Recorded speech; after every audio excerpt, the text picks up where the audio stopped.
Ça s'appelle un pénalty allemand, ça.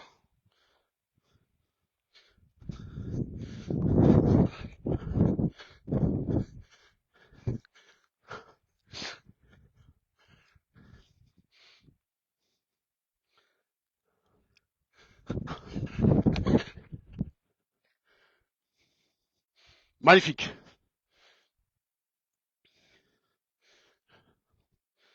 Alors, bon, désolé, j'ai eu un appel tout à l'heure. Ça a coupé la vidéo. Mais c'est un appel que j'attendais justement. Donc, je m'attendais à ce que j'ai un appel. Et je m'attendais à ce que ça risque de couper la vidéo. Parce que c'était un appel important. Donc,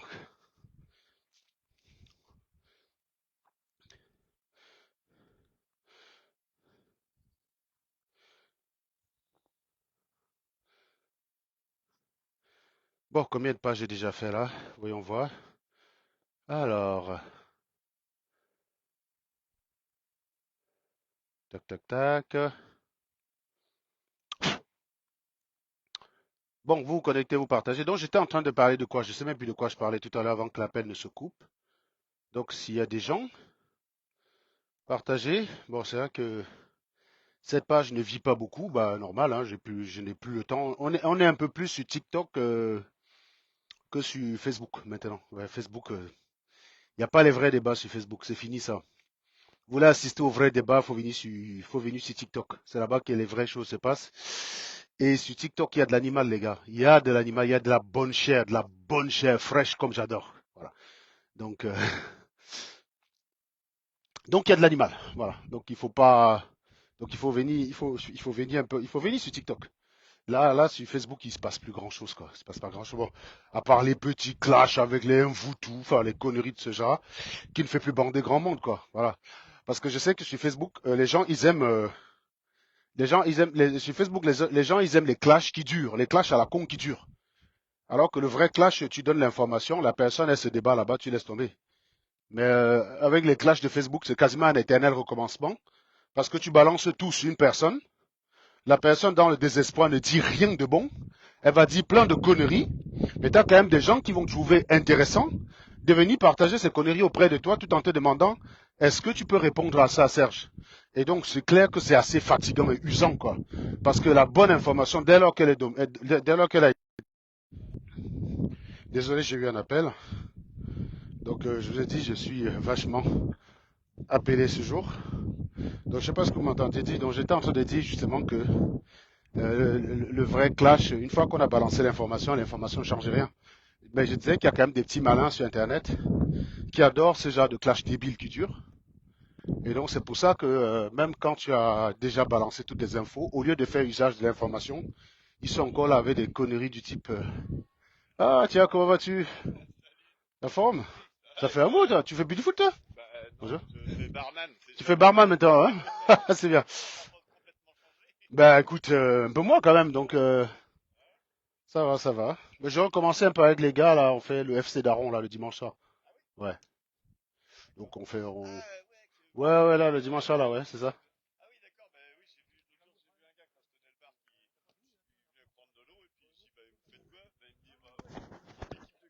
Bah c'est ça, c'est le FC Papa, on appelle. Voilà, le Daron FC. Écoute, ouais, ouais, c'est ça. Bah écoute, sinon... Pardon? Oui, c'est le dimanche à 16h, ouais. Dimanche 16h, ouais. Bah, je sais pas, je crois qu'il y a Omery là qui devait essayer de trouver une salle. Mais je sais pas s'il a fini par la trouver, donc... Oui, donc on commence à 16h, 17h30. Oui, oui, 1h30, ça va, hein. Ça va être chaud, ça va être chaud. Bon, on va reprendre de plus belle au printemps. Allez, bon match, à plus tard. Alors, qu'est-ce que j'étais en train de dire? Donc, j'étais en train de dire, justement, mes chers amis, je disais que oui, que Facebook est en train de mourir au niveau des débats, hein, parce que même les politiciens, bonjour, c'est sur TikTok qu'ils y vont. Là-bas, il y a du bon débat. Et pour ceux qui aiment les vrais clashs, je vous dis, là-bas, il y a de la bonne chair fraîche, quoi. Il y a de l'animal, quoi. Il y a de l'animal sur TikTok. Donc ça, c'est clair, net et précis. C'est pour ça que j'affectionne particulièrement ce réseau social, quoi. Il est magnifique. Donc voilà, ce qui explique le pourquoi vous me voyez très peu. Et c'est pour ça que depuis qu'on a supprimé ma chaîne en septembre, cette chaîne, je la fais pas vivre. Je la fais pas vivre, quoi. Donc, parce que, bah, encore une fois, Facebook n'est pas intéressant. Comme je vous ai dit, Facebook, c'est des petits clashs de bas étage. Je suis d'ailleurs surpris que le Jacobin d'Allemagne, qu'on appelle Aripadji Asanga, n'ait pas un compte TikTok. Parce que là-bas, lui-même, il a des animaux. Il y a les suppôts du RDPC, ils sont déjà en train de faire du boulot, quoi. Donc, je suis surpris que Paddy Asanga n'y soit pas, lui. Voilà. Bref, je reviens sur ce que j'étais en train de vous parler par rapport au kilo. Donc, je disais tantôt qu'effectivement, quand l'année dernière, quand je fumais les VP de Londres, tu fumes VP de Londres, tu lui montres son gros nez, il va prendre mon ventre. Bon, au début, tu dis, bah, mec, il est faible et tout, bah, parce que lui-même, il a le bidon, quoi. VP de Londres, il n'est pas mince, c'est un gros type, quoi, lui aussi. Tu dis, bah, enfin, il est quand même gonflé, quoi. J'ai même d'ailleurs appris qu'il attaquait aussi Jacques Mouekassa sur la taille du nez. Donc là, quand même, c'est un comble. VP de Londres qui attaque un gars sur la taille, sur le gros nez, là, tu te dis, ouais, là, comme dirait un grand philosophe, la terre est sale, quoi, non? VP de Londres qui attaque quelqu'un sur le nez. Et vous me direz, quoi de plus surprenant? N'a-t-on pas eu Marlène Mvutu qui m'a attaqué sur le bidon, alors que son mari a un bidon plus kilométrique que le mien, quoi, d'ailleurs. Et je disais tantôt qu'effectivement, il y a des moments comme ça quand il y a des choses qu'on prend comme une fatalité, on trouve normal. Mais en fait, non, c'est pas normal. Et c'est vrai que les premières personnes qui m'ont attaqué avec ça m'ont dit, je leur disais, mais non, c'est normal, c'est l'âge, quoi. On n'a plus le même métabolisme. Ils me disaient, non, non, non, Serge, tu es en train de te mentir à toi, tu cherches des faux prétextes. Et je leur disais, mais attendez les gars, vieillissez à 42 ans, on en reparle. Mais en fait, c'est eux qui avaient raison. Donc voilà. C'est-à-dire que les mecs, peut-être, ils essayaient de me faire mal. Mais le vrai truc qui m'a décidé de dire, allez, c'est bon, arrête ces kilos-là, c'était pour dire, je vais faire tomber ça. Et je vais encore voir avec quoi vous allez m'attaquer. Voilà. Le but, c'était ça, en fait. Juste ça, le but. Mais vraiment pas parce que ça me dérangeait ou parce que je me sentais mal dans ma peau. Non, au contraire, j'avais pas. Je vous dis, tu vois pas le changement. C'est ça le piège d'ailleurs des kilos. Comme je vous ai dit en thermodynamique, c'est une transformation quasi statique. C'est-à-dire que toi, même là qui est concerné, tu n'observes pas le changement. Tu es le dernier à voir le changement. Donc celui qui peut mieux t'aider à voir que tu es en train de changer, c'est le gars qui t'a vu en janvier 2021 et qui te revoit en janvier 2024 et qui te dit non, c'est rien, un problème, mec, qui t'a pris 20 kilos. C'est lui qui peut te dire. Toi, tu peux pas le voir, ta femme aussi ne peut pas le voir parce que bah, ta femme, c'est pareil, elle te voit tous les jours, donc elle voit pas le changement. Elle observe juste que oui, il y a des jeans que tu ne portes plus, que tu achètes d'autres jeans parce que tu rentres plus dans d'autres, voilà quoi. Mais sans plus quoi. Donc, c'est pas son regard qui peut t'aider à prendre conscience qu'effectivement il y a un problème. Ce n'est pas le regard de ta femme, ce n'est pas le regard de quelqu'un qui te voit tous les jours. Donc finalement, donc quand j'ai décidé, j'ai juste fait ça parce que je suis quelqu'un que quand je vois que quelqu'un veut m'attaquer avec ce qu'il estime être un point faible, je le supprime pour mettre la personne dans l'embarras, tout simplement. Donc véritablement la motivation pour dire là je vais en vacances, je reviens, j'arrête ça. C'est quand j'ai vu que mais attendez, je montre devant les gens qu'un Mvutu est une menteuse. Je montre devant les gens que la meuf qui vous a expliqué qu'elle avait 2 doctorats, elle a 0 doctorat. La meuf qui vous a expliqué qu'elle était multipropriétaire en France, elle est en HLM, elle est au chômage. La meuf qui vous a expliqué que son mari était ingénieur, son mari bosse au McDo. Elle assume que son mari bosse au McDo, elle accepte tout ça, et puis elle s'attaque à mon ventre. Et les gens commencent à dire, elle a attaqué ton ventre. J'ai dit, bah attendez les gars, quand même, dans quel monde cette attaque-là peut compenser tout ce que j'ai fait, quoi. J'ai dit, non, attendez, là il y a un problème. Je vais leur casser le sifflet. Ils auront plus de prétexte.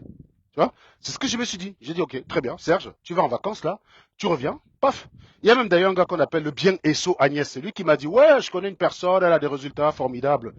Ben, j'ai appelé la personne lors d'un appel avec ma copine. Et quand ma copine a vu elle voulait quoi, 1200 balles avec des résultats, elle a dit, mais pourquoi tu veux faire ça? Je sais ce qu'il faut faire, arrête. J'ai fait une formation médicale, je sais ce qu'il faut faire. Tu as envie d'aller payer 1200 balles à une personne, allez, laisse tomber, laisse tomber. Je vais gérer. Et puis elle a géré. Elle a géré, donc voilà, discipline. Et au jour d'aujourd'hui, oui, j'ai pris 22 kilos en 4 ans. Et là, j'ai perdu 14. Donc, voilà. Donc il me reste encore à perdre 8. Mais déjà, j'ai quand même la silhouette que j'avais en 2020, avant 2020, quoi. 2019-2020. Donc j'ai déjà la silhouette de cette période-là. Et puis voilà, quoi. Donc c'est pour dire que quand les gens vous attaquent, ils croient qu'ils vous font du mal. Non. Ces gens peuvent vous aider justement à voir chez vous des problèmes que vous n'aviez pas vus. C'est pour ça que j'ai dit d'ailleurs qu'un Mvutu, qui est dans le déni, qui ne fout rien, qui ne travaille pas, qui était au chômage, et qui peut-être avait honte d'aller faire un petit job parce qu'elle avait menti aux Camerounais sur sa situation, aurait pu profiter du fait que je l'ai mis à nu pour se réveiller. Mais les Camerounais l'ont pas aidé en fait. Les Camerounais l'ont aidé à jouer à la distraction, Donc, ils allaient prendre des photos de moi, de mon ventre. Et en plus, le pire de ça, les gars, vous ne savez pas, c'est qu'avant d'aller en vacances, j'ai dit à ma compagne que le maillot de bain là, le maillot de bain que j'ai là, je pense il me sert déjà un petit peu. Prenez-moi un autre maillot. Bah, j'aurais dû m'en charger moi-même. Donc, ils sont allés me prendre un maillot qui serait encore plus que celui que j'avais. Donc, forcément, quand je mets ça sur moi, bah, on voit ma petite raie derrière, quoi. Et donc, au moment où je m'apprête à plonger dans l'eau avec mes enfants, bah, tiens, un Mvutu qui prend ça, qui saisit, qui montre bien la raie. Et t'as les Camerounais qui sont... Mais mon frère vient de vous montrer que la meuf vous a menti pendant des années. Vous arrivez à être distrait par ça. Les gars, vous méritez les vieux qui sont au pouvoir là. Moi, j'ai vu une photo qui circule avec les dinosaures qui vous méritez les gars là. Parce que c'est très facile de vous distraire. Quelqu'un vous ment depuis aussi longtemps. On affiche la personne devant vous avec des éléments qui ne mettent, c'est-à-dire qui ne laissent place à aucun doute possible. Mais la personne arrive à vous distraire avec des conneries de ce genre, quoi. Donc, l'avantage que ça m'a permis de dire oui, je me suis dit, bah attends, si j'avais pas pris les kilos là, Mvutu, elle allait faire comment pour s'en sortir? Par quel moyen, à part dire que je ne suis pas ingénieur, il n'y a pas grand monde qui croit à ça, même dans son entourage, il n'y a pas un seul qui croit à ces conneries, puisque il existe un moyen de prouver assez facilement. Elle connaît elle-même la démarche, elle n'a pas fait la démarche parce qu'elle savait la réponse qu'elle allait trouver, donc il n'y a personne qui la suit, qui y croyait. Mais par contre, les mecs, ils aimaient bien tourner les attaques pour m'attaquer le physique, alors qu'en fait alors que son mari est beaucoup plus gros que moi, quoi. Son mari, il est gras, parce que moi, à la limite, j'avais du bidon, mais il est vaché, techniquement. C'est parce que je me suis mis les chances de 15 kilos. Techniquement, ce que je voulais, c'était perdre le bidon. J'ai perdu le bidon. Donc, moi, je voulais plus que quand je mette une chemise, qui a une courbe. Je voulais que quand je mette une chemise sur moi, la chemise soit verticale. Bah, c'est le cas aujourd'hui, voilà. Donc, j'ai réussi mon coup, hein. Ma chemise, dès que quand je mets une chemise, il n'y a plus de bidon devant qui prolonge. Donc, je pourrais me dire que c'est bon. Mais son mari, il a un bidon kilométrique. Mais la meuf, elle m'attaque avec ça. Et tu avais des gens, ils se distrayaient avec ça. Tu dis, mais attendez les gars, vous méritez les dirigeants que vous avez. Parce que quand on vous démontre qu'il y a eu détournement au Cameroun, il suffit qu'une vidéo de Bataza sorte, et ben vous avez oublié le problème en fait. Et c'est ce qui s'est passé avec un Mvutu. Elle a finalement joué à ça. Et ben, en faisant ça, finalement, elle m'a décidé, elle a dit, bah attends, j'ai l'impression que depuis, avant quand je fumais les gens, ils avaient que comme possibilité de mentir. Leur seule façon de s'en sortir quand je les fumais, c'était soit de chialer, soit de me détester, soit de fabriquer des mensonges. Mais en prenant des kilos, je leur ai donné une possibilité, une quatrième possibilité sur laquelle ils arrivaient à s'échapper. Ils disaient, avant tu étais beau, tu n'es plus beau. Ah ouais, mais les mecs, quand ils me trouvaient beau, ils ne me disaient pas. Hein. Quand j'écrivais l'homme beau, ça les foutait le quad parce qu'ils venaient regarder. En fait, j'ai su que les Camerounais m'ont toujours trouvé beau quand j'ai pris les kilos. Quand les gars sont venus me dire, tu n'es plus beau, tu as pris des kilos. J'ai dit, ah ouais. Donc toi, tu me regardais avant, tu m'insultais, mais tu savais que j'étais beau. Tu me trouvais beau. Tu savais que si ta femme me regarde là entre nous deux, tu n'as aucune chance. Tu savais ça. Mais tu ne me l'as pas dit. Tu attends quand je prends les kilos. Tu viens me dire que je ne suis plus beau. Donc, les mecs, il y avait des gars qui étaient très contents, en fait, de cet état de fait, comme si c'était une fatalité. Et c'est là où je vous dis souvent, quand on vous dit que vous êtes des abrutis, ce n'est pas une fatalité. Vous pouvez corriger ça, en fait. Quand on te dit que tu es un abruti fini, ce n'est pas un problème. Tu peux te mettre à travailler et t'en sortir. Ce n'est pas une fatalité. La preuve, vous avez dit le gros bidon, gros bidon. Est-ce que c'est une fatalité? Ben, je les ai perdus. Et d'ailleurs, je vous disais ça à chaque fois que le jour où ça sera un problème pour moi, je vais le régler rapidement parce que moi, je n'étais pas inquiet. Je connais ma discipline. Et je disais même qu'au pire des cas, même si j'arrivais pas à le régler par discipline, mon gars, il y a les opérations qui existent. Donc j'ai de l'argent pour ça, donc il n'y a pas de problème. Si je dois aller diminuer la taille de mon estomac pour perdre 25 kilos en 4 mois, c'est un jeu d'enfant, quoi. Je m'en vais, je me coupe la taille de l'estomac, je me coupe l'estomac et je perds mes 25 kilos en 4 mois. Je vous disais que si c'est je vous avais toujours dit, le jour où ça va être un problème pour moi, je vais régler le problème. Et c'est devenu un problème pour moi quand ça servait les cons, ça servait d'échappatoire aux animaux que je fumais. Ce n'est vraiment pas parce que je me sentais mal dans ma peau, parce que... Et puis les gars, même aussi dans cette affaire-là, manquent aussi souvent, parce que tu prends des kilos, tu as les gars qui t'écrivent, qui te disent, ah, t'as le bon poids, hein, tu es maintenant beau comme ça. Avant, je te trouvais très mal. Non, mais les filles, vous savez flatter quand même. Les filles, faut pas toujours écouter les meufs dans ces cas de figure-là. Donc, clairement, je vais vous dire, il n'y a pas une chose, à part le fait que, ouais, gars, j'ai constaté que mes performances gymnastiques avaient diminué. Oui, oui, j'ai constaté ça parce que, tu sais, à un moment donné, tu mets tout sur l'âge. Tu dis, ah, c'est l'âge. Voilà. Allez, à 30 ans, tu faisais 15 minutes. À 35 ans, t'en fais 10, allez, 40, tu en fais 6, c'est bon, quoi, voilà. Il n'y a pas de problème, c'est normal. Eh ben non. Non, c'est pas ça, c'est pas... Parce que, non, non, c'est les kilos, mon pote, c'était les kilos. C'est les kilos. C'est les kilos qui fait que, bah, à un moment donné, tu n'as plus de souffle, quoi. Voilà, c'est tout. Ce n'est pas l'âge, ce n'est pas l'âge. Parce que, non, non, tu perds juste les kilos, tu reprends ta jeunesse. Donc au final, oui, quand je me suis mis dans le processus de perte, bah, j'ai finalement constaté que c'était un problème et je ne savais pas que c'était un problème. Donc oui, je remercie Marlène Voutou, je remercie Vépelon qui de son gros nez, c'est le premier qui a commencé à m'attaquer sur mon ventre, je leur remercie. Parce qu'ils m'ont donné l'envie de régler ce problème-là pour voir ce qu'ils auront encore à dire après. Et maintenant, j'ai simplement un mot à dire. Parlez encore. Parlez encore. Ça s'appelle la discipline. Je vous dis, on n'est pas ingénieur. On ne se retrouve pas à gagner 20 colos par mois quand on n'est pas discipliné. C'est la discipline, mon pote. C'est la discipline de vie. Quand j'entends souvent les gens avec les phrases du type il a été surpris d'être ingénieur. Il n'y a qu'un villageois débile pour dire ça. Mon ami, pour finir ingénieur, c'est une discipline de vie. Tu n'es pas, tu te lèves pas un matin. C'est une discipline que tu appliques dans ta vie. Tu es discipliné à chaque étape de ta vie. Et ça montre que tu peux être désordonné. C'est mon cas, je suis assez désordonné, mais très discipliné. Ça, c'est quelque chose que vous ne pouvez pas comprendre. Parce que le travail chez vous, bah écoute, on se lève un matin, on a le bon décret, on y reste 42 ans, puis voilà quoi. Quand vous voyez vous-même les dinosaures qui sont à la tête de votre pays, mais vous méritez ces gars-là. Parce que vous n'avez pas la conscience de ce qu'on appelle la discipline et le travail. Quand vous êtes discipliné en tout. Quand vous avez de la discipline, vous avez de la discipline en tout. Voilà. Donc, si tu as réussi à faire des choses qui sont extraordinaires, ce n'est pas les petites choses ordinaires qui respecter vont être un problème, non. C'est très très facile en fait. Moi, ça a été beaucoup plus facile que ce que j'aurais pu imaginer. Ça a été très facile puisque dès lors que j'ai mis en tête, ce truc-là, je vais le régler. Et je vais voir à quoi les gars vont comme attaquer. Par contre, le gars qui me trouvait beau avant et qui me disait que je suis devenu laid parce que j'ai pris des kilos, je vais encore voir ce qu'il va dire quand je vais les perdre. Ils sont obligés de me forcer de reconnaître que je suis beau parce qu'il s'est vendu en fait. Il est dans la merde. Parce qu'avant, quand il me trouvait lombo, quand, quand il me trouvait lombo, en fait, il ne disait rien. Il fermait sa gueule, ça nous foutait le macabo, il fermait sa gueule. Et puis quand il a vu que j'ai pris les kilos, j'ai pris les joues, tu vois, j'ai pris le bidon, il était content, il s'est dit, ah, moi quand je me regardais, j'étais laid, je regardais Serge, j'avais mal. Ah, mais donc lui aussi, il est un peu comme moi, quoi. Il vient m'écrire, il me dit, tu n'es plus bon comme avant, ma soeur. Les gars étaient contents de m'écrire ça en commentaire. Je voyais des gars, ils m'écrivaient ça en commentaire. Mais maintenant, j'attends les mêmes gars. Venez écrire Serge, c'est bon, tu es redevenu beau. Ça va vous soulager, les gars. L'acceptation, c'est la meilleure des libertés. Accepte que tu es laid et que toi, il n'y a aucun régime que tu peux faire pour devenir beau parce que tu es sorti de ventre de ta mère laid. Tu comprends ce que je veux dire? Tu es sorti de ventre de ta mère laid. Nous, de temps en temps, par le hasard des choses, on peut y avoir une petite change, une modification morphologique. Ok, très bien. Mais dans les faits, la substance reste. Donc il suffit de faire le travail qu'il y a derrière et puis le travail et puis tu retrouves ta forme. Voilà, c'est tout. Voilà. Donc c'est ça la petite leçon de vie. Je dis ne prenez jamais la critique comme quelque chose de mauvais. Parfois une critique peut même arriver sur vous. Vous êtes dans le déni. Vous voyez bien que j'ai beau être rationnel comme tout le monde, il y a des choses que je peux ne pas voir parce que on a toujours besoin du regard de l'autre. Il y a un philosophe dont j'ai oublié le nom qui disait vous ne pouvez pas être à la fenêtre et vous voir passer dans la rue. C'est pas possible. Donc vous avez besoin du regard de l'autre. Qu'il soit bienveillant ou malveillant, c'est à vous d'aller dans ce regard-là, chercher ce qui est juste et le corriger.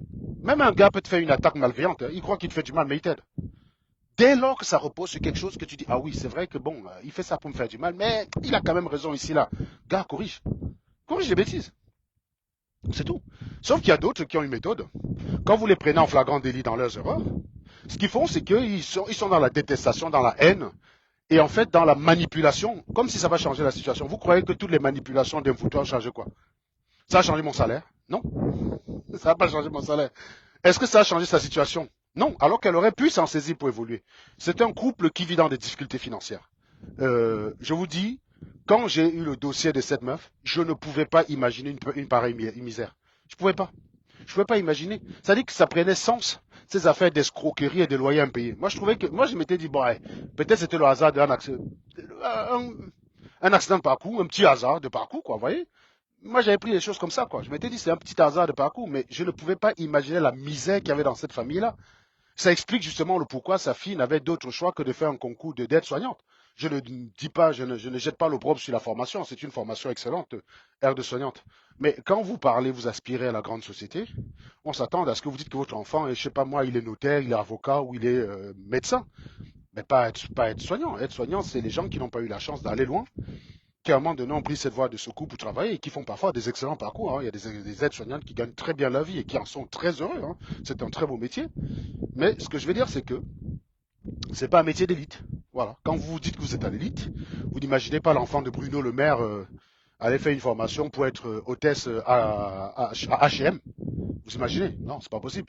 Vous n'imaginez pas l'une des filles de Brigitte Macron aller faire formation pour être manager d'un McDo. Non, c'est pas possible. Quand vous êtes l'élite, vous êtes l'élite. Voilà. Donc c'est pour ça que au départ, oui, on aurait pu dire bon, peut-être un accident de parcours, mais en fait tout est devenu logique. Donc j'ai compris qu'il y avait de la misère dans cette maison, mais il y avait de la misère pourquoi? Parce qu'il y a un homme qui trime tout seul. Parce que la femme, de par la position de l'image qu'elle s'est donnée sur la place publique, n'est pas en mesure de se rabaisser, d'aller faire caissière de supermarché. Parce qu'elle avait zéro compétence. Et je disais même, d'ailleurs, même quand je l'attaquais en étant sympathique, je disais quand bien même elle a un diplôme, quand bien même elle aurait un diplôme en marketing, personne ne peut l'embaucher en France. Parce qu'elle ne peut justifier d'aucune activité dans ce domaine-là. Elle ne peut justifier d'aucune activité. Donc si vous avez 42 ans, et 43 ans bientôt, comme moi, elle va avoir 43 ans bientôt.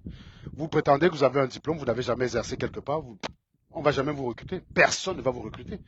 Et donc, je disais que ça peut être une situation qui pourrait la piéger parce que, au lieu d'aller faire caissière de supermarché et gagner un peu d'argent, bah en fait, elle va rester à la maison parce qu'elle s'est dit si on me reconnaît comme caissière de supermarché, je suis dans la merde. Si on m'envoie comme femme de ménage dans une société, il y a un Camerounais là-bas qui me connaît, bah je suis connu. Bah, évidemment, je dirais un Camerounais sur 10 te connaît, un Foutou. Peut-être moi, un Camerounais sur 30 me connaît. Je veux bien admettre que tu es plus connu que moi, hein. Donc toi, un Camerounais sur 10 te connaît. Moi, c'est à peu près un Camerounais sur 30 qui me connaît. Donc moi encore, je peux passer à des endroits incognito. Je peux parler avec des Camerounais qui ne savent pas de qui je suis. Mais toi, c'est un peu plus compliqué que moi. Donc, ça peut avoir comme impact, ça peut expliquer le pourquoi quand on te disait femme de ménage pour aller nettoyer les bureaux, tu disais putain, si je tombe sur un Camerounais là-bas, et en plus si je tombe sur un Camerounais que j'ai insulté le matin sur Internet en disant qu'il était un moins que rien, je me retrouve en train de nettoyer son bureau. Parce que le comble, c'est ça, quand le comble, c'est que tu arrives dans une entreprise alors que tu m'as traité de manutentionnaire. C'est toi qui viens ramasser la poubelle que j'ai jetée, hein. Tu viens ramasser les sachets de thé là que j'ai jetés dans la poubelle. C'est toi qui la vides devant moi. Donc je peux comprendre que pour ça, tu ne voulais pas aller travailler et qu'elle ne voulait pas aller travailler. Mais en te dévoilant, je t'ai libéré. Les gens savent maintenant que tu es misérable. Les gens savent que tu n'es rien. Même s'il y a des gens qui... J'ai vu hein, que les gens continuaient d'appeler docteur. Et c'est là où je vous dis, vous n'êtes pas gouverné par les Laurent Esso par hasard. Parce que même quand on vous montre que des gens, c'est des pires pourritures qui existent, vous avez du mal à vous détacher. Il y a un syndrome de Stockholm chez vous que je ne comprends pas. Parce que dès que les gens sont aussi médiocres que vous avez une propension à leur pardonner qui est incroyable. Alors que moi, vous ne me pardonnez rien. C'est-à-dire que moi, si on me prend un jour à défaut, vous allez retenir ça jusqu'à la fin de vos jours. Parce que vous savez que je n'ai rien à voir avec vous. Vous savez que je ne vous ressemble pas. En revanche, vous, dès que c'est une personne aussi fausse que vous, aussi malhonnête que vous, bah, vous pardonnez plus facilement. Ça explique pourquoi vous allez avoir les Tangana, les, les Laurent Esso, les Nyat Fendi, les Mbargangele et qui d'autre. Voilà. Vous allez avoir que ces gars-là pour vous gouverner, les Paul Biya d'ailleurs, ouais, parce qu'ils ont beau être nuls. Quand l'élection arrive, vous allez les remettre dans, vous allez remettre dans l'une. Moi, je vous dis, hein, beaucoup de gars croient que Paul Biya truc trop l'élection. Bien sûr qu'il y a du trucage, parce qu'il y a toujours des abrutis très zélés, c'est logique. Il y a toujours des connards zélés, quoi, qui se disent, bah oui, il faut que je protège mon beefsteak, vous voyez. Mais je pense que sans truquer, il gagne. Quand je vois la façon dont les Camerounais réagissent, les gars, si ce n'est pas que c'est ancré dans la nature du Camerounais d'aimer les pourritures, expliquez-moi quel est le moyen de coercition que dispose cette dame-là pour faire que des gens continuent à l'appeler docteur. Pourtant, les preuves qu'on a établies sont... Il n'y a pas de doute sur les preuves. On a démontré de façon formelle que la meuf n'est pas docteur. Mieux que ça, on a démontré qu'elle ne peut pas justifier d'un niveau au-delà du bac. Il n'y a aucun niveau validé qu'elle a montré au-delà du bac. La seule chose dont on sait, c'est le bac. Elle nous a montré les inscriptions dans des écoles. Si elle avait le diplôme, c'est le diplôme qu'elle aurait montré. Hein. Voilà. Je me suis inscrit à l'école des pilotes là, de Montaigu.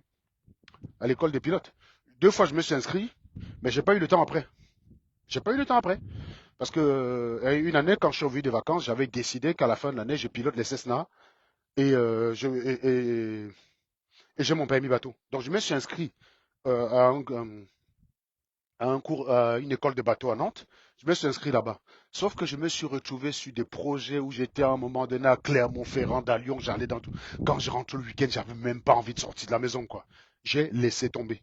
J'ai payé les 2 inscriptions, j'ai laissé tomber. Finalement, j'ai passé le permis bateau, mais je n'ai pas fini mes cours de pilote. Je sais déplacer un avion, mais j'ai pas le brevet, enfin, j'ai pas le diplôme qui me permet, j'ai pas le diplôme qui me permet de, comment dire, ah, j'ai pas le diplôme qui me permet de déplacer, de piloter tout seul, quoi. Je peux piloter accompagné, mais j'ai pas le diplôme. Je suis pas allé jusqu'au bout. Donc je peux bien vous montrer l'inscription et vous dire que je suis pilote, ça n'a aucun sens. Voilà, mais j'ai pas fini mes cours de pilote. J'ai pas fini. Donc c'est une façon de dire que euh, les gens, les gens, leur boulot, c'est de. Donc si elle ne peut pas justifier. Je- Là, c'est bon, vous m'entendez maintenant. Donc désolé, j'avais un souci de son. Donc est-ce que vous m'entendez? C'est reparti. C'est reparti, c'est reparti. Voilà.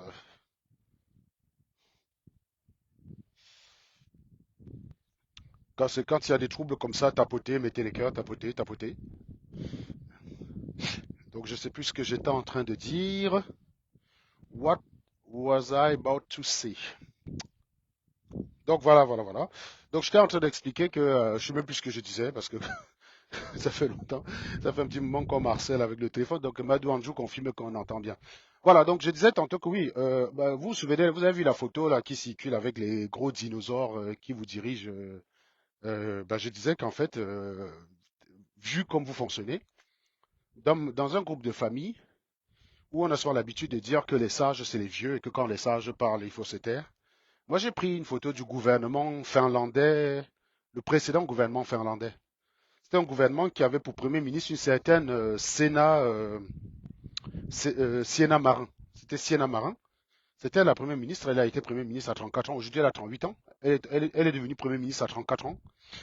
Dans son gouvernement, ministre de l'Intérieur, ministre de l'Économie et ministre donc ministre de l'Intérieur, ministre de l'Éducation, ministre de l'Économie, les 4 postes clés d'un gouvernement, c'était des femmes très jeunes. C'est des femmes qui étaient très jeunes, qui avaient à peine, comment dire, qui avaient à peine 30 ans, quoi. Moi, j'ai sommé la somme, j'ai totalisé la somme des âges du gouvernement à 100, j'ai totalisé la somme des âges de ce gouvernement-là à 102 ans. Et j'ai totalisé la somme des âges des dinosaures là, qui circulent sur Internet, 530 ans. 132 ans contre 530. Ben, allez regarder à quoi ressemble Helsinki. Vous regardez à quoi ressemble Yaoundé. Parce que vous avez toujours en tête que la sagesse traditionnelle, la sagesse ancestrale, machin. Je vous ai dit que sagesse en noirie, ça rime avec abruti. Quand on vous dit en général que telle personne est un sage au Cameroun, comprenez que c'est un abruti. Ce n'est jamais un sage. Parce que la sagesse, ce n'est pas une sorte de proclamation. La sagesse, ça produit des résultats. La sagesse, ça a un lien avec la connaissance, l'acceptation et l'humilité. C'est ça la sagesse. Or, nos vieux ne sont pas sages. Quand vous avez un vieux qui va te dire que tais-toi, tu n'es pas sage parce que simplement tu es jeune, ben regardez donc ce gouvernement-là. Regardez ce gouvernement-là. Et vous regardez le résultat. Le maire de Yaoundé, il a quel âge? Allez regarder l'âge du maire de ces villes-là. Vous avez plein de grandes villes en Europe qui ont des maires qui ont moins de 40 ans. Au Cameroun, 40 ans, tu es un enfant. J'ai encore des gens qui, dans ma famille, parfois me considèrent comme un enfant. Disent, ah oui, tu es un mot. Oh, mot. Là, tu es l'enfant, quoi. J'ai 43 balais, mon pote. J'ai 43 ans demain. Tu me dis que je suis un enfant. Donc, cette façon de faire qui consiste à privilégier l'âge et non la compétence, bah, ça produit des désastres. Clairement, ça produit des désastres. Et donc, ça produit un pays qui n'est pas gouverné comme vous voulez. Et ça produit des gens qui, bien qu'adultes, raisonnent toujours comme des enfants. Je vous ai dit clairement, il faut vraiment une bonne dose d'enfance, d'enfantillage dans la tête pour qu'on t'affiche des éléments probants sur une personne. Et toi, tout ce que tu trouves à faire, c'est de jouer le jeu de la distraction. Tout ce que tu trouves à faire, c'est de jouer le jeu de la distraction. Expliquez-moi comment, pour éviter que les gens ne s'interrogent sur un mensonge qui dure depuis des années, sur une compétence non acquise, tu présentes le gros ventre d'une personne, tu arrives à passer dessus. Enfin, je sais pas, c'est comme si moi on m'accusait de viol. On mettait la vidéo, on montrait les preuves, hein. Un enfant qui m'accuse, des échanges de messages entre moi et cet enfant qui essaye de l'attirer avec des bonbons, j'en sais rien. On balançait ce genre de preuves sur Internet. Et que moi, en réponse, qu'est-ce que je faisais? Bah, je parlais du gros nez de Marlène Mvutu. Je parlais de la grosseur de son visage, du fait que son visage ressemble à une face tuméfiée. En fait, qui va me prendre au sérieux? Normalement, dans un pays où les gens ont un cerveau qui fonctionne, ben, personne ne te prend au sérieux. Sauf si tu es suivi par des chèvres. Heureusement, moi, je ne suis pas suivi par des chèvres parce que moi, dans ce genre de situation, aucune des personnes qui me suit ne va me défendre. Et donc, ceux qu'on va écouter, ça va être mes ennemis parce que je ne suis pas suivi par des chèvres. Le problème, c'est que quand tu es suivi par des chèvres, tu as l'avantage qu'en toutes circonstances, ces chèvres-là font suffisamment de bruit pour diluer l'information qui est sur toi. Donc, en fait, je me dis, au final, au Cameroun, il vaut mieux être suivi par des chèvres que d'être suivi par des personnes sensées. C'est clair et net.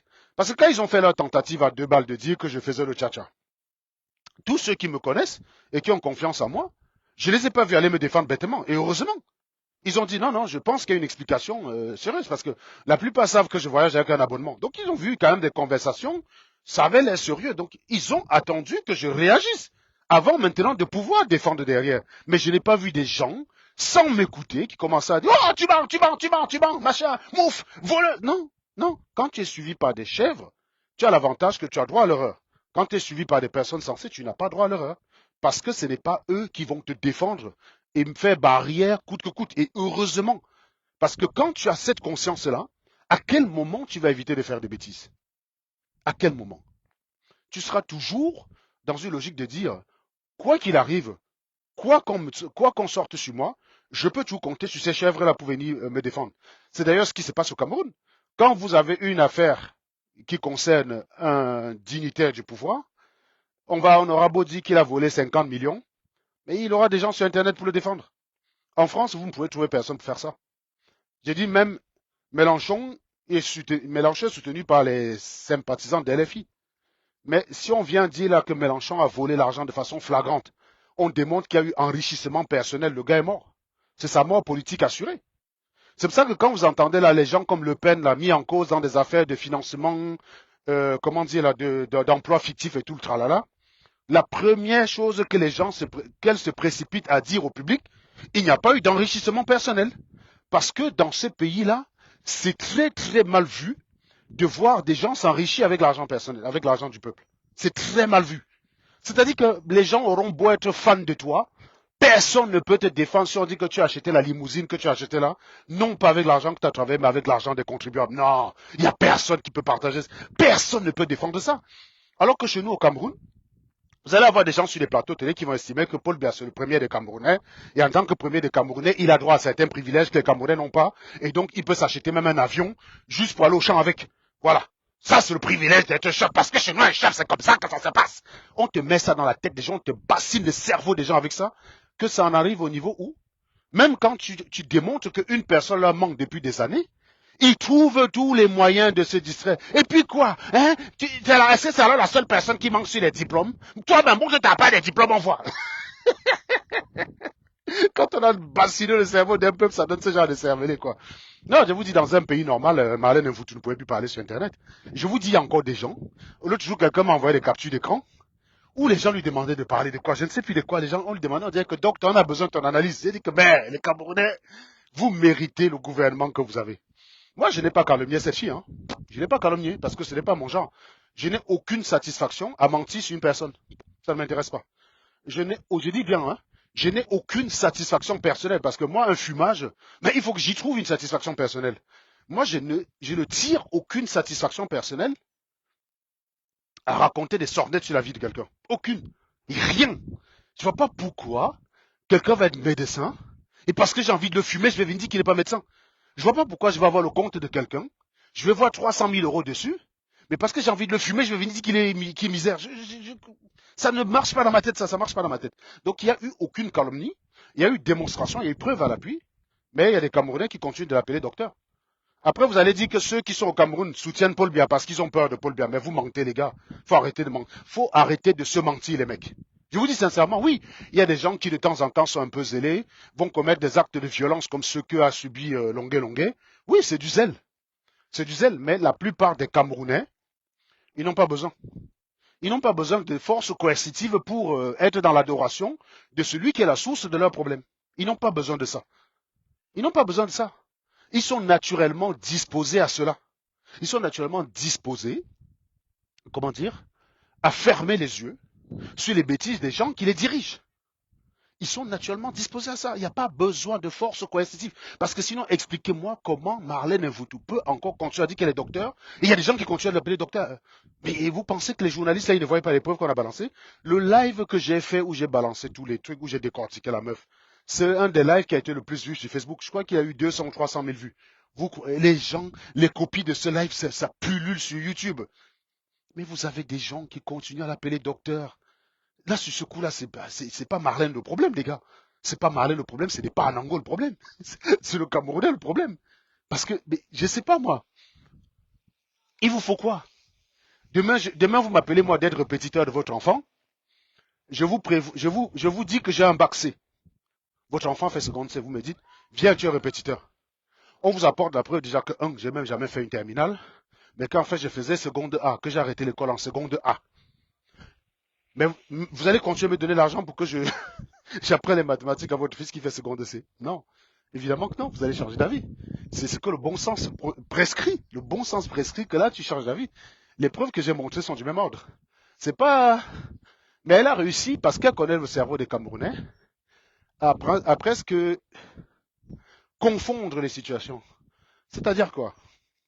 C'est-à-dire faire croire que moi qui dis qu'elle n'est pas docteur, c'est pareil qu'elle qui dit que je ne suis pas ingénieur.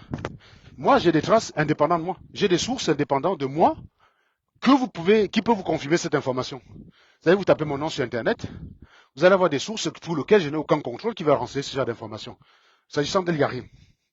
Il n'y a absolument rien. La seule source au monde prétendant que Marlène Mvutu est docteur, c'est Marlène Mvutu. Il n'y a rien d'autre. Rien. Absolument rien. Nada. Je vous parle de sources indépendantes d'elle parce que présenter un diplôme, ça reste toujours une source dépendante de vous. Ce diplôme peut être falsifié. Pour que votre diplôme soit vrai, il faut que ce soit confirmé par l'entité qui est censée vous l'avoir donné. Et ça devient une source indépendante de vous. Sinon, on tombe dans ce qu'on appelle le raisonnement circulaire. Quelque chose est vrai parce que c'est moi qui le dis. Et moi, je ne dis que la vérité. Donc, comme je dis que c'est vrai, c'est que c'est vrai. Raisonnement circulaire. C'est comme ça que les croyants fonctionnent, c'est comme ça que la Bible fonctionne, c'est comme ça que le Coran fonctionne. Qu'est-ce qui te prouve que le Coran, c'est la parole de Dieu? Parce que le Coran dit que c'est la parole de Dieu. Et qu'est-ce qui te prouve que le Coran dit la vérité? Parce que le Coran dit qu'il ne dit que la vérité. Eh bien, qu'est-ce qui te prouve donc que la parole de Dieu, que le Coran c'est la parole de Dieu? Bah, parce que c'est dans le Coran. Et qu'est-ce qui te prouve que le Coran dit vrai? Bah, parce que le Coran ne dit que la vérité. Et qu'est-ce qui prouve que le Coran ne dit que la vérité? Ben, parce que c'est écrit dans le Coran qu'il ne dit que la vérité. Mais, les gars, à un moment donné, il faut s'en sortir, les mecs. donc, quand je dis qu'elle n'a pas de diplôme, ce n'est pas la même chose que elle. Que elle quand elle dit que je n'en ai pas, parce que les sources démontrant que je l'ai ne dépendent pas de moi. Donc voilà. Et que contrairement à elle, j'exerce dans le métier. Donc elle, tu prétends que tu as un diplôme, tu es la seule à dire que tu as le diplôme, et tu n'exerces nulle part, tu viens parler sur Internet, et les gens ils te prennent au sérieux. Donc non, c'est pas Marlène que je suis en train de clasher, rassurez-vous. Hein. C'est la nature des Camerounais. J'explique aux Camerounais pourquoi ils en arrivent au niveau où ils ont des dinosaures au pouvoir chez eux. Des gens qui ont moyenne d'âge 90 ans. Moyenne d'âge 90 ans. Si vous prenez la somme du gouvernement camerounais, vous faites la somme, vous prenez le gouvernement français, vous faites la somme, bah, vous allez voir la différence. Allez prendre le conseil municipal de Paris, vous faites la somme des personnes qui sont là-bas, vous allez regarder le conseil municipal de la ville de Yaoundé, vous faites la somme des âges, vous verrez que ce n'est pas l'âge qui dirige, c'est la compétence, c'est rien que la compétence. Mais chez nous, ce n'est pas le cas. On pense qu'il y a beaucoup d'autres choses qui rentrent en compte, les traditions, la connexion avec les ancêtres, le culte du crâne, toutes ces conneries-là, en fait, qui ont comme conséquence de bousiller le cerveau de l'Africain et empêcher que lui, il ait le sens, comment dire, son propre bon sens, quoi. Voilà. Donc voilà à peu près le résultat des choses. Donc pour parler justement de cette affaire des dinosaures, je voulais faire un lien pour dire que quand vous êtes dans la diaspora, vous prétendez vous battre pour les Camerounais en disant que eux sur place, ils ne peuvent pas se battre parce qu'ils ont peur. Les gars, il faut laisser ça, mec. Oui, il y a des gens de temps en temps qui se font arrêter, qui vont faire du zèle comme ce que Longa a vécu. Mais je vous garantis, ce n'est pas quelque chose de courant. Ils ne peuvent pas faire ça à tous les Camerounais. Ce que Longa a vécu est très sale, c'est horrible. Et les gens qui se moquent de lui, parce que bah il a mal, parce que bah il a chanté pour sa terre et il se retrouve en exil. Voilà quoi. Les gens ont soutenu ça. Et c'est pour ça que je fais un petit embrayage sur le cas de Marie-Paul Paul. Je disais que moi j'aime bien Marie-Paul Paul, je l'adore. Hein. Je ne me réjouis pas qu'elle ait été arrêtée. Bien sûr que non, puisque toute arrestation arbitraire, notamment, d'autant plus qu'il s'agit en fait d'un problème qui vient de la diaspora. C'est-à-dire que je suis toujours mal à l'aise avec l'idée qu'un problème de la diaspora se transcrive au Cameroun simplement parce que les gens ont les moyens de faire pression. Vous voyez? Moi, je trouve ça très malaisant. Je trouve que c'est une situation qui ne met pas les Camerounais à égalité et moi, ça me met mal à l'aise. Parce que si Marie-Paul Paul est arrêtée, je crois que c'est d'ailleurs en raison de ses litiges avec Cathy Meba. Et ces litiges ont eu lieu dans la diaspora. C'est comme si j'attaque un Foutou en France, je l'affiche en France, et un Foutou va au Cameroun demander à un commissaire de m'arrêter. Je me retrouve en garde à vue pour un problème qui me concerne avec un Foutou commis sur le sol français. Donc il y a véritablement un problème avec ça. Clairement, c'est comment dire, c'est très très malaisant. Voilà, c'est très malaisant. Je ne me réjouis particulièrement pas de ça. En revanche, comme je vous ai dit tout à l'heure, je ne vais pas me lancer dans le free Marie-Paul Paul, puisque Marie-Paul Paul a soutenu ça. Et par cohérence, quand vous soutenez les arrestations arbitraires et les abus, parce que vous estimez que l'État, on ne joue pas avec l'État, ou l'État c'est un monstre froid, bah, le jour que le monstre froid vous dévore, bah, vous acceptez simplement de vous dévorer tranquillement comme toute proie qui se respecte. Donc pour ma part, je ne vois pas pour quelle raison, parce que les gens m'ont écrit pour dire qu'il fallait que je parle de ça. Non, je ne parlerai pas de ça dans le sens de la faire passer pour une victime. C'est un système qu'elle a soutenu en l'état, tel quel, alors que nous dénonçons justement ces abus en disant que non, toute mesure qui vise à faire des Camerounais de seconde zone et des Camerounais de première zone ne doit pas être acceptée dans un État qui est dit République. Voilà. Donc on ne peut pas accepter cela. Eux, ils ont bien accepté ça, ils ont trouvé que c'est correct. C'est comme si demain on arrêtait VP Londres et vous me disiez de faire du free VP Londres. Bah non, je ne vais pas faire free VP Londres, ça serait hypocrite. Et ça serait d'ailleurs aller à l'encontre de sa logique à lui. Bien sûr que je ne serais pas d'accord qu'il se fasse arrêter pour rien. Évidemment que je ne serais pas d'accord. Encore une fois, je suis contre toute arrestation arbitraire et tout abus de pouvoir. Hein, je suis contre. Donc, si VP Londres se faisait arrêter au Cameroun, pour des raisons absurdes, je serais le premier à être désolé pour lui. Mais non, je ne vais pas traiter ça comme les Bibounissac, qui eux ont été arrêtés par exemple, parce qu'ils étaient contre les injustices, parce qu'ils se battaient justement contre ce système-là. Donc ils ont été arrêtés parce qu'ils étaient contre le système qui les oppresse. Eux, leur combat est légitime. Maintenant, pour quelle raison il faudrait s'apitoyer sur le sort de Marie-Paul Paul ou des VP-Lon? Il n'y aurait aucune raison.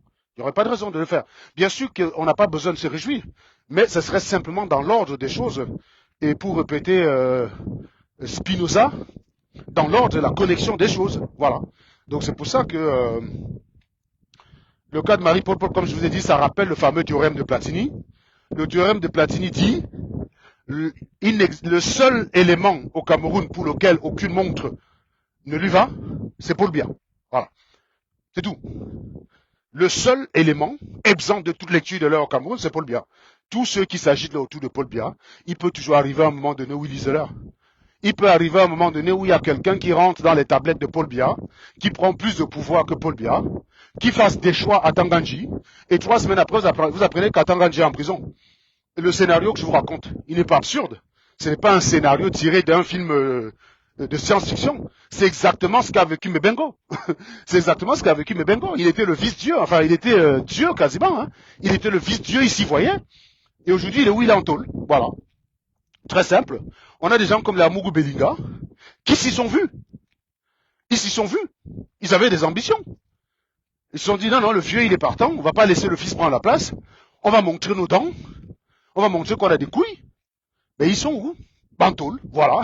Donc, même Momo Jean de Dieu, c'est pour ça d'ailleurs que Momo ne la ramène pas trop. Hein. Momo ne la ramène pas trop parce qu'il sait très bien que il y a des gens qui ne doivent pas énerver.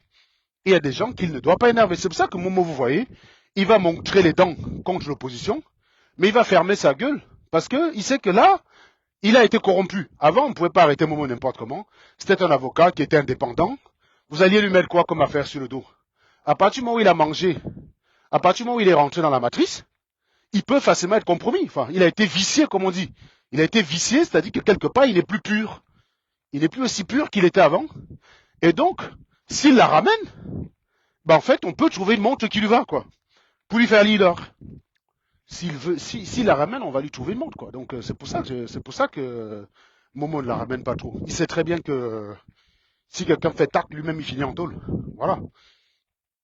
Donc, c'est pour ça que le seul, en fait, qui a la certitude qu'il ne peut pas leader, c'est Paul Biya. Parce qu'un gongo ne serait pas surpris. C'est seulement que Biya est vieux. Si Biya avait 10 ans de moins, je vous aurais dit, gars, parions. Dans 10 ans, vous allez apprendre qu'un gongo a tout dit. En Kondengui. Voilà. Parce que des gars qui ont fini en Kondengui, c'était des vicieux. C'était des vicieux. Moi, quand j'étais jeune, quand j'avais quoi, 20 ans, 21 ans, ce qui se disait au Cameroun, c'était que Mendoza était intouchable. Que la CIAT, on l'a créé pour Mendoza. Mendoza va laisser seulement ça pour Godaï. Pourquoi? Bah, parce que dans une affaire de drogue impliquant Franck Biya et son fils a pris cher pour sauver Franck Biya. Et donc, par reconnaissance, Paul Biya lui a donné ça. Bah, je ne sais pas si c'était vrai ou pas vrai. Hein.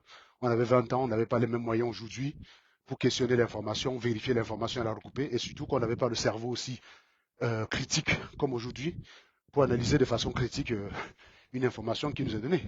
Mais toujours est-il que c'était ça, quoi. Et, il a fini en tôle. Et il est mort en tôle. Voilà. Donc c'est pour dire que le théorème de Platini se vérifie. Hein. Théorème de Platini, le seul élément exempt de toute lecture de l'heure au Cameroun, c'est Paul Biya. Voilà. Ça permet de dire à tous ceux qui s'agitent autour d'eux, même vous vous souvenez les Ernest Obama, quand ils étaient sur les plateaux et qui demandaient qu'on flingue des gens, les Sismondi Barlev Bidjoka qui demandaient que pourquoi on n'a pas tiré entre les deux yeux d'Endoki alors qu'on avait tiré sur la cuisse. Sismondi Barlev Bidjoka avait fait une vidéo pour estimer que les militaires, là, les policiers qui ont tiré sur Maître Ndoki sont nuls. Parce que sous d'autres cieux, c'est avec précision et c'est entre les deux yeux. Donc je vous rappelle, hein, c'est un journaliste qui fait un édito pour dire ça dans un pays. Voilà. Donc ces gens, aujourd'hui, vous avez remarqué qu'ils la ramènent moins, parce qu'ils ont compris que sucer les boules du diable ne les protège pas de la lecture de l'heure. Ça ne les protège pas. Ils peuvent lire l'heure à tout moment, et à ce moment, quand viendra l'heure de lire l'heure, ben, ils seront seuls face à leur dessin, il n'y aura personne pour s'apitoyer sur leur sort, il n'y aura personne pour trouver ça injuste, parce que c'est un système qu'ils ont soutenu. C'est pour ça qu'ils se sont tous calmés, c'est pour ça que des gens comme les Ernest Obama ont pris du retrait, ils sont repartis à zéro, ils se sont fait une nouvelle virginité, et au jour d'aujourd'hui, heureusement pour eux, on a un peu près oublié leur frasque, quoi. Mais c'était ça à l'époque. C'est d'ailleurs pour ça que les gens, quand ils ne comprenaient pas ce que je faisais à l'ambassade avec les Camerounais, c'est ce genre de choses que je comprends. Je comprends que les mecs aient été énervés dans un système où tout le monde, on tire sur des individus. Vous avez des journalistes qui font des éditos pour dire que ce n'était pas assez, qu'on n'a pas tiré sur assez de gens et qu'on leur a pas assez fait mal comme on aurait dû leur faire mal. Simplement des gens qui revendiquent des droits dans une république, des droits qui sont les leurs, quoi. Ils sont les éléments de la république. Ils réclament des droits et vous avez des personnes qui trouvent justifié que ces gens se fassent tirer dessus. Voilà. Donc, c'est pour ça que moi j'ai compris le pourquoi les mecs étaient en colère, bien que je n'ai pas trouvé que ça allait produire des résultats. Bah, je les ai accompagnés. Voilà, je les ai accompagnés parce que je les comprends. Je comprends parce que moi-même, j'ai partagé ce sentiment-là, j'ai partagé cette frustration, j'ai partagé cette colère de voir des journalistes qui sont censés être la parole des plus faibles d'entre nous se mettre au service des plus forts parce qu'ils veulent un billet à la fin du mois, quoi. Parce qu'ils veulent un billet. C'est d'ailleurs pour ça que pendant les 2 ans, là, quand je faisais mine de soutenir le régime pour énerver naturellement les talibans, les mecs, ils pensaient que j'ai reçu de l'argent. Parce que pour eux, en fait, un soutien n'est corrélé qu'à de l'argent. Je voulais leur montrer que j'ai du talent, que quel que soit le sujet que je prends pour défendre, vous aurez du mal à même être en difficulté là-dedans, quoi. Et donc, quand je défendais Paul Biya, les gens qui me qualifiaient de traître, je leur disais, venez débattre avec moi. Ils n'avaient pas les couilles parce qu'ils savaient que j'allais les plier en 4. Il y en a plein qui sont contre Paul Biya, mais qui ne savent pas dire pourquoi ils sont contre Paul Biya. Ils croient que c'est... Non, non, c'est un talent d'être capable de défendre un point de vue et d'être capable comment dire, de l'exprimer et d'affronter l'adversité vis-à-vis de ce point de vue. Il y a beaucoup de gens dont l'opposition a bien ses limites à Paul Biya doit partir, Paul Biya doit partir, Paul Biya doit partir, mais ils ne savent rien dire de plus. Si tu demandes pourquoi tu es contre Biya, bon, allez, ok, très bien, tu es contre Paul Biya.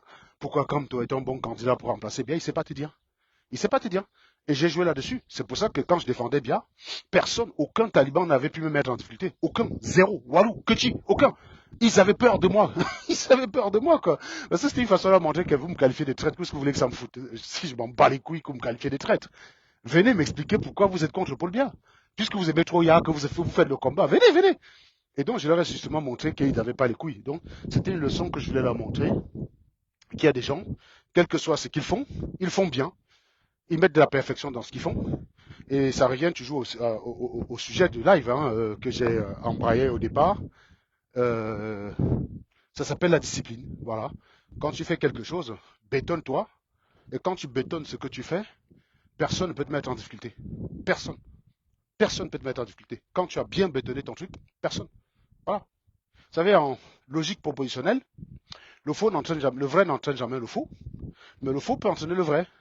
Et partant du fait que le faux peut entraîner le vrai, tu peux très bien défendre quelque chose de faux et mettre des gens en difficulté qui défendent le vrai parce qu'ils ne savent pas l'exprimer en fait. Voilà. C'est juste ça. Et c'est une façon de montrer aux gens à quel point je suis un esprit libre et que si déjà au lycée, où j'étais bourré d'un certain petit complexe, je m'en foutais de ce que les gens pouvaient dire de moi, c'est pas à des âges et le parcours qui est le mien que les gens vont me déstabiliser en me qualifiant de traître et je vais me ranger à leur volonté parce que l'écriteau de traître est horrible à accepter. Mais non, mon gars, je sais qui je suis. Je sais qui je suis, je sais ce que je fais, voilà, je sais qui je suis. Et à partir du moment où je suis en accord avec ma propre conscience, tout va bien. Par exemple, je vais vous dire, hier, je revenais du boulot. Je revenais du boulot. J'ai vu quelqu'un qui faisait du stop sur le bord de la route. Je voulus m'arrêter pour le prendre.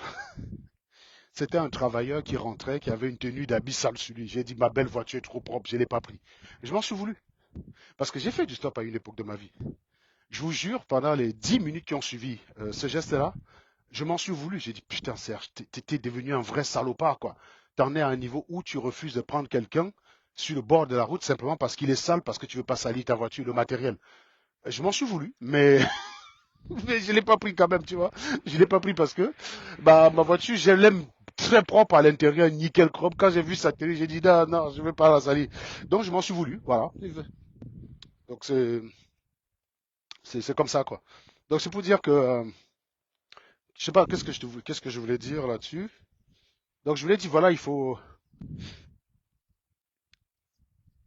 l'important, c'est connaissez-vous. Socrate disait, connais-toi toi-même. À partir du moment où tu te connais, tu n'as pas besoin de l'autre pour savoir qui tu es. Donc, c'est pour ça que les gars peuvent te coller traître, machin, but. Tu sais qui t'es, toi. Tu sais pourquoi tu es rentré dans ce combat et tu sais pourquoi tu as arrêté. Je vous ai dit, je suis rentré dedans parce que, sincèrement, à une époque, je considérais que les Camerounais méritaient leurs dirigeants. Et après, j'ai fait ce qu'on appelle une expérience hegelienne. C'est l'expérience de l'altérité. C'est-à-dire que tu te mets dans une situation auquel tu ne crois pas pour voir si tu avais des bonnes raisons de ne pas y croire. Voilà. J'ai mené cette expérience-là et j'ai compris effectivement que ma position initiale était la bonne. Il ne faut pas se battre pour les Camerounais. Voilà. Et tous les jours, des éléments dans ce sens-là me confortent dans cette position. Puisque je vous dis, quand on vous présente des imposteurs sur Internet, vous continuez d'aller mettre les likes sur leur page. Vous êtes en train d'approuver l'imposture. Vous ne pouvez pas dire ça. Et après, vous êtes les premiers à dire que vous voulez le changement.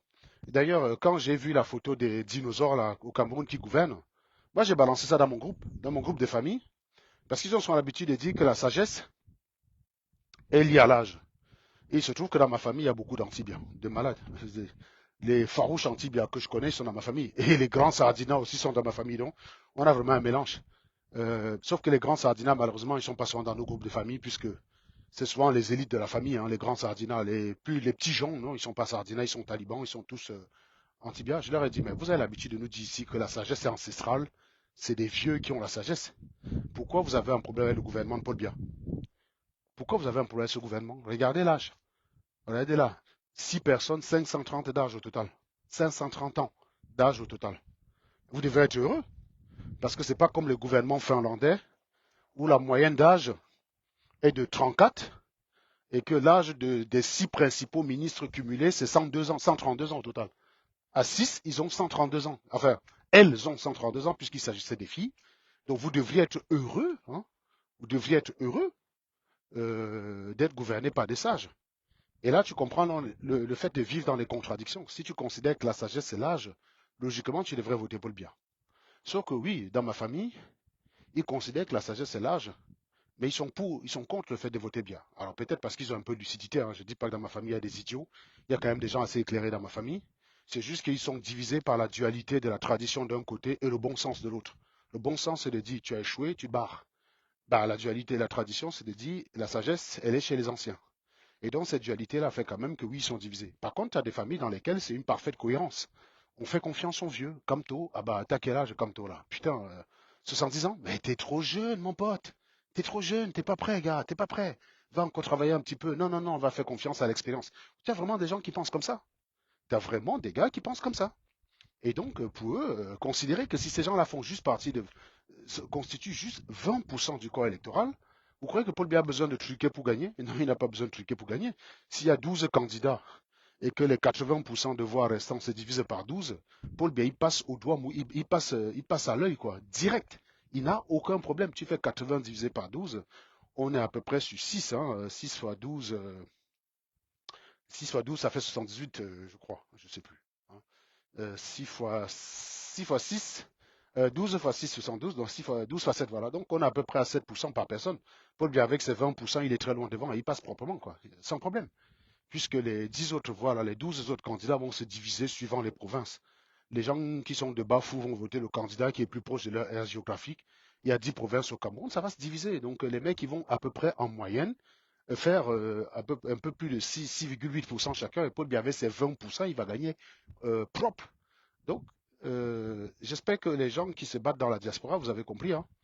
Moi, si vous ne me voyez plus dans ce combat, c'est parce que je considère que le Camerounais, il mérite le gouvernement qu'il a. Il n'est pas étranger. Quand on voit la mentalité des Camerounais, c'est tout à fait logique qu'ils aient ce type de gouvernement. Il n'y a rien d'extraordinaire là-dedans. Dans un live TikTok, j'ai des Antillais qui m'ont posé la question. Comment un homme peut faire pour réussir l'exploit extraordinaire dans un pays comme le Cameroun de faire 42 ans? Je lui ai dit, si tu te places dans un référentiel français, tu analyses le Cameroun avec le référentiel français, bah oui, c'est extraordinaire. Je dirais même que ça relève même du miracle d'être aussi médiocre et de durer 42 ans. En revanche, si tu prends le référentiel camerounais, tu analyses en partant de ce qu'est le Camerounais, bah, il n'y a rien d'étonnant. C'est un résultat logique. C'est-à-dire que si je fais un test d'hypothèse statistique, j'ai deux hypothèses à tester. L'hypothèse nulle, qui est celle qu'on veut rejeter, c'est extraordinaire d'arriver à ce résultat. Et l'hypothèse alternative, qui est non, ce n'est pas extraordinaire d'arriver à ce résultat, c'est-à-dire c'est tout à fait normal. Vous savez, quand on fait un test en statistique, un test d'hypothèse, ce qu'on appelle H0, hein, l'hypothèse H0, c'est l'hypothèse nulle, c'est celle que nous voulons rejeter en fait. C'est celle dont on a le moins de crédibilité. Donc on va chercher à tester si c'est un miracle d'avoir ce résultat-là. Et bien en fait, vous prenez la logique des Camerounais, vous regardez comment même dans des familles, parfois il y a des oncles qui sont accusés de viol, mais on vous dit laissez passer, c'est pas grave, ça reste la famille. La nana le mec qui va revenir même à la maison, c'est la fille qui a violé. Donc on va demander à la fille qui l'a violé de lui servir à manger, quoi. Voilà. Donc quand vous avez des familles, vous avez ce genre de choses qui se passent. Quand vous regardez à l'échelle traditionnelle, le fait qu'on soutient quelqu'un non pas par rapport à ce qu'il représente, mais parce que c'est le frère du village, parce qu'il nous ressemble, voilà, et dans un pays majoritairement médiocre avec la sale mentalité, ben en fait, il n'y a rien d'extraordinaire. Donc on est obligé de rejeter l'hypothèse nulle. Ben non, non. Dans un pays comme ça, je m'attendrais à voir à la tête des Camerounais ben, des gens nuls, des gens incompétents et des gens qui ne foutent rien. Je m'attendrais à ça. Le miracle serait qu'avec une mentalité comme celle des Camerounais, j'ai un gouvernement allemand. C'est là le miracle. L'exploit, le miracle, serait qu'avec le cerveau des Camerounais tel qu'on le voit, leur façon de faire, on a des Camerounais qui fonctionnent comme ça et qui ont un gouvernement comme celui de Merkel, quoi. Ce serait ça le miracle. Mais donc, vous voyez donc, il y a une logique. C'est pour ça que je vous dis la vie. Et la vie est sous-tendue par des lois qui sont cachées derrière, et que parfois on arrive à déchiffrer avec les mathématiques. Ça découle sur ce qu'on appelle des lois de comportement, c'est-à-dire des relations entre grandeurs. Ce qu'on appelle une loi de comportement, par exemple, en mécanique des milieux continus, vous allez avoir des lois de comportement qui vont lier la contrainte à la déformation. Voilà, la contrainte de cisaillement, la contrainte de compression, la contrainte de flexion, tout ça, Ça va être des relations mathématiques qui vont lier l'effort de flexion à la déformation. Voilà. Salut Anthony.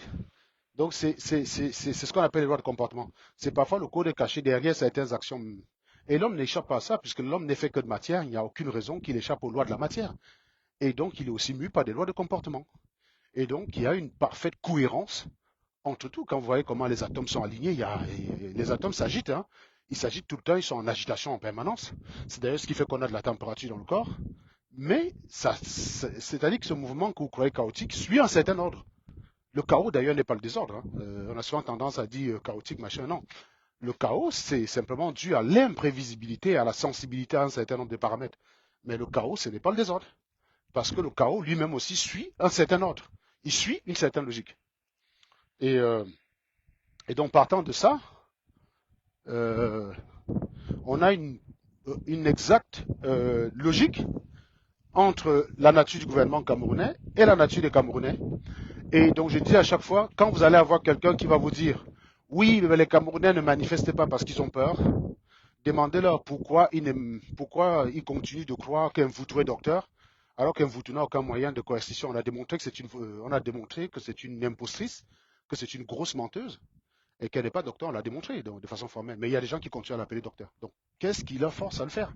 Vous voyez bien que c'est rien. Simplement par le fait que les Camers, quand ils croient en quelqu'un, quand ils croient en quelque chose, vous aurez beau apporter la preuve du contraire, ils vont continuer d'y croire. Voilà. Donc, on en arrive au fait que les Camerounais ne manifestent pas au Cameroun parce qu'ils ont peur. Ils ne manifestent pas simplement parce que majoritairement, le gouvernement tel qu'il est leur va. Vous allez avoir des gens qui vont pleurer, c'est vrai, hein, il y a des pleureurs, des gens qui vont mal, des gens qui lisent l'heure au Cameroun, c'est clair, il n'y a pas de souci. Mais ça n'enlève pas qu'il y a beaucoup de gens qui trouvent leur compte dans ce système-là et qu'il y a intérêt à ce que le système perdure. Voilà. Bon, j'ai fini ma petite balade, je suis en train d'arriver chez moi. Je vous remercie de m'avoir accompagné pendant cette balade d'après-midi, hein, qui permet de digérer et qui permet de se revigorer. Voilà. Maintenant, je vais pouvoir aller m'installer devant une bonne série ou une bonne émission et déguster cela. Voilà. Me voilà de retour dans ma rue.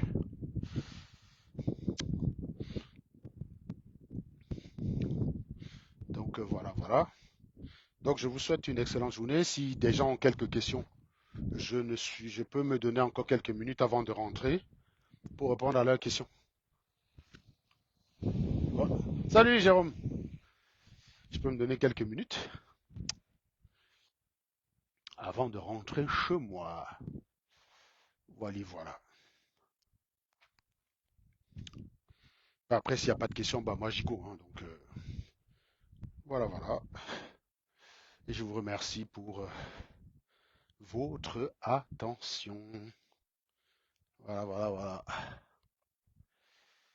Ah. Bon, je lis un peu quelques commentaires parce que je ne lisais pas les commentaires, j'étais concentré dans ma manche. Ah oui, Blaise, tu disais que j'ai pas les éléments sur son arrestation, c'était Marie-Paul Paul. Mais il me semble que son arrestation est liée à un divergent qu'elle a avec Cathy Meba, qui est une des nièces du président. Donc je pense que son arrestation est liée à ça, c'est d'ailleurs ce qui m'a été dit. Évidemment, si elle a frappé les dos, mais elle mérite d'aller en taule, ça, il n'y a pas de problème. Mais je vois pas comment elle aurait frappé les dos au Cameroun, elle ne gère rien. Non, c'est juste une affaire de règlement de compte. Voilà. C'est une affaire de règlement de compte. À 99%, je ne dis pas que je jurais, je mettrais ma main au feu qu'elle n'a rien fait, hein. Je dis simplement qu'à 99%, c'est une affaire de règlement de compte. Pour moi, à 99%, c'est ça. Voilà. Donc, j'y crois pas. Je crois pas qu'elle ait géré quoi que ce soit. Elle n'a pas géré grand-chose. Elle a essayé de faire des affaires au pays, mais ça n'a pas marché. Donc, c'est pour ça qu'elle est revenue dans la diaspora. Donc, ça m'étonnerait qu'elle soit arrêtée parce qu'elle a fait quelque chose. Non, je pense qu'elle n'a rien fait. Je pense qu'elle a juste eu un différend avec quelqu'un qui a les moyens, qui a un peu plus de moyens qu'elle de la nuire. Mais cela dit, bah, c'est le système qu'elle a choisi, hein, d'ailleurs, hein. Donc, ils ont défendu ce système-là. Je vous avais toujours dit, quand vous défendez un système parce qu'à un moment donné, ça arrête des gens arbitrairement parce que ces gens-là ne vous plaisent pas, il faudrait aussi être prêt à accepter le jour où le jour où ils vont arrêter des gens que vous aimez bien, quoi. Voilà. C'est pour ça que, par définition, je ne soutiens jamais ce genre de choses. Parce que si je soutiens une arrestation de VP de Londres arbitraire, Le jour où c'est Platini dans les mêmes conditions, sur la base de quoi je vais venir trouver ça normal? Et comme je suis quelqu'un qui essaye au maximum dans ma vie d'être cohérent, hein, j'essaye au maximum, ce n'est pas évident. euh, je ne peux pas défendre ce genre de choses, je ne peux pas soutenir. Par contre, quand vous l'avez soutenu et que vous le subissez, ça s'appelle la juste logique. Il y a une locution latine, donc j'ai oublié l'expression, il faudrait que je la retrouve. C'est une locution latine qui dit, vous devez souffrir vous-même des propres règles que vous instaurez. Voilà. Vous devez souffrir. Vous ne pouvez pas instaurer des règles qui ne sont valables que pour les autres. Parce qu'il n'y a rien qui garantit la justice de ces règles quand vous-même vous ne les subissez pas. Si quelqu'un a cette locution latine, si vous l'écoutez le live après, s'il vous plaît, mettez-la en commentaire, je vous en supplie. La locution latine qui dit le législateur doit souffrir lui-même des propres règles qu'il instaure dans la société. Voilà. Le législateur, ça peut être toute personne qui veut un changement des règles, hein. La personne qui veut le changement des règles doit subir cette règle-là. Et vous remarquez déjà que c'est ce principe qui était fondamental dans la Rome antique n'est pas respecté par les gens qui soutiennent l'AES depuis la France. Quand vous trouvez le coup d'État logique alors que vous vivez dans une démocratie comme la France, vous vous foutez de la gueule des Maliens, vous vous foutez de la gueule des Nigériens, vous vous foutez de la gueule des Burkinabés. C'est du foutage de gueule.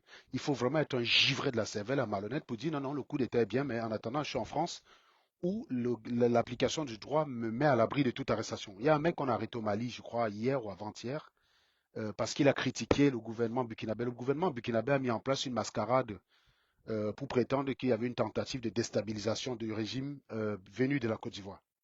C'est le gouvernement burkinabé qui a fait ça. Et ce gars-là qui était un opposant a estimé que c'était faux, que ce n'était pas crédible. Il a estimé que ce n'était pas crédible, cette mascarade. Et donc, il a fait une vidéo, hein, il est passé à une émission où il a fait savoir. Il a fait savoir que non, non, c'était une mascarade, que ce n'était pas crédible. Bah, en fait, le gouvernement burkinabé, très ami au gouvernement malien, a fait une demande que ce gars soit arrêté. Donc il a été arrêté, il est en tôle actuellement. Il a soutenu la dictature, hein, il a soutenu le putsch, il a soutenu un état de non-droit. En fait, il doit subir la règle qu'il a souhaitée. Voilà. Vous voyez, pour des gens comme ça, je ne peux pas manifester en fait. Parce que j'estime, hein, cette locution latine, là, que j'aimerais bien que quelqu'un me trouve ça, est très claire. Si je soutiens un régime, un fonctionnement, il faudrait que je sois prêt à subir les conséquences qu'engendre la gouvernance de ce régime-là. C'est hyper important. Et vous ne devrez pas suivre des gens qui vous envoient vers des voies qu'eux-mêmes ne subissent pas. Quelqu'un qui est en France, dans un pays où ce n'est pas le tribalisme qui régit la société. C'est la compétence, c'est la crédibilité des gens. Ce n'est pas le tribalisme. La société, vous avez votre place, on vous donne votre place. Dans la tête des Camerounais, un noir qui habite dans un secteur autour des blancs, c'est pas possible. Ben, c'est mon cas. J'ai pas eu de problème. Quand j'ai voulu prendre le terrain, on m'a simplement dit, fais un chèque de 18 000 euros, tu bloques le terrain. Et on touche le chèque. Ben, j'ai fait le chèque de 18 000 euros, j'ai bloqué le terrain. Les géomètres, ils ont fait la documentation et tout. J'ai eu le terrain. C'est très simple, très simple. J'ai même eu le terrain avant d'avoir le prêt. J'ai bloqué le terrain avant d'avoir le prêt. La seule condition pour qu'on me rende les 18 000 euros qu'on a touchés, il fallait que j'apporte un refus de prêt de la banque. J'ai vu le terrain, j'ai bloqué le terrain. Je suis allé voir une société de construction. Il m'a dit, pour construire ta maison, ça va valoir tant, tant, tant, tant, tant. Ben, je suis allé voir la banque. J'ai prêté l'argent. Si j'avais pas eu le prêt, c'était la seule condition pour qu'on me rende les 18 000 euros qu'on a touchés. Mais on m'a pas expliqué que oui, mais attends, attention, hein, il n'y a que des whites autour, toi le black là qui veut venir construire. Il n'y a pas ça. Et on vit dans une société comme celle-là, et on va soutenir une société qui est basée sur la tribu. Ça n'a pas de sens, les gars. Donc quand vous avez des gens qui vivent en France et qui vous entraînent vers cette piste-là, demandez-leur de venir subir ça au Cameroun, parce qu'ils sont bien contents d'être à un endroit où, quand il envoie son CV, on ne regarde pas le nom pour chercher à savoir d'où il vient. En France, c'est la plupart du temps, vous ne pouvez pas faire la différence entre un Marseillais et un Breton. Si les deux s'appellent Dupont, tu sais pas. Maintenant, si l'autre s'appelle Kérizac, bah oui, évidemment, tu sais qu'il est breton. Même s'il vit à Marseille depuis longtemps, tu sais que ses racines sont en Bretagne. Voilà. Donc oui, avec ça, de temps en temps, on peut faire la différence. Si son nom finit par EAU, tu sais qu'il est beaucoup plus proche du sud de Loire, hein, quelque part entre la Loire-Atlantique et la Vendée, quoi. Voilà, comme Retailleau, Gobineau, Ciodo, tu vois. Tout ça, oui, on sait que c'est quelque part là, sud-Loire, hein, en dessous de la Loire, au-dessus de la Vendée, vers la Vendée, quoi. Mais encore une fois, la plupart du temps, avec un nom, on ne sait pas dit d'où vous venez, et c'est plutôt bien comme ça, quoi. Et vous êtes en France, vous allez suivre des gens qui font des lives pour vous expliquer que on doit se recentrer sur la tribu. Quand on bosse sur des projets, il y en a qui viennent de partout. Sur les projets sur lesquels je travaille, tu as des gars qui viennent de Marseille, des gars qui viennent de Lyon, des gars qui viennent de Normandie, des gars qui viennent du Nord, certains qui viennent même de Belgique. On travaille tous ensemble, il n'y a pas une affaire de cul. Non, c'est la technique, c'est la compétence qui parle. Et c'est bien comme ça. Pourquoi un truc aussi bien en France, je ne peux pas le souhaiter au Cameroun, où on va avoir des gens qui vont travailler sur un projet, ça ne sera que l'intérêt du projet qui va dicter l'action des gens, et pas les connivences qui entre A ou B. Ah bah non, le directeur il est de Bafou, donc tel gars là qui s'appelle Kana ou Momo, bah il est privilégié du directeur parce que bah c'est des Bafou, hein, c'est les frères Bafou. Regardez ce genre de choses qui polluent les projets au Cameroun. Vous n'êtes pas derrière par tirage au sort. Vous êtes derrière parce que vous mettez en place, vous consolidez, vous entretenez des méthodes qui vont dans le sens inverse de la réussite en fait. Vous n'êtes pas dernier par hasard. Vous n'êtes pas derrière comme les fesses par tirage au sort. Je vous ai dit, la vie, c'est la discipline. Vous êtes discipliné, vous arrivez à vos objectifs. Vous n'êtes pas discipliné, vous n'y arrivez pas.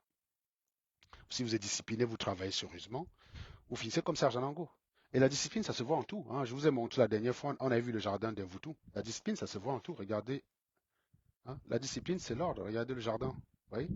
C'est pas les conneries qu'on a vues l'autre jour, c'est un Voutou. Vous voyez? C'est ça la discipline. C'est propre.